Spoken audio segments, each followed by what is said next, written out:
Hello. In this video, we will show you how to quickly get started building command line interfaces, or CLIs, in Rust, a fast and modern programming language. First, let's create a new project using Cargo, which is the Rust package manager. We'll use the command cargo new CLI to create a project simply called CLI. This command sets up some necessary files in a folder named CLI.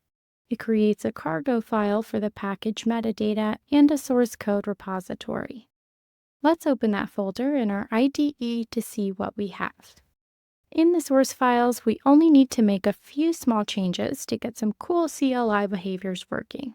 The first thing we need to do is import the nth package from the standard library. Then in our main function, we need to get any arguments that might be passed to the CLI. These arguments will come as a list of strings. We can do things like get the first argument and then create a simple program that prints a customized greeting if an argument is provided.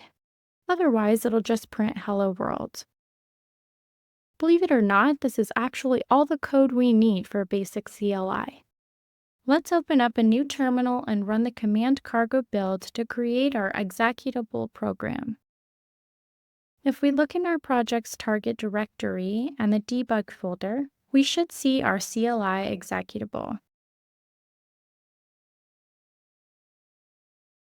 This is a Linux executable file that we can run directly. When we run it without any arguments, we see Hello World displayed.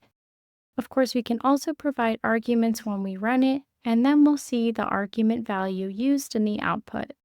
For more convenience, we can install this into an actual binary directory. We might also want to give it a more interesting name like hello.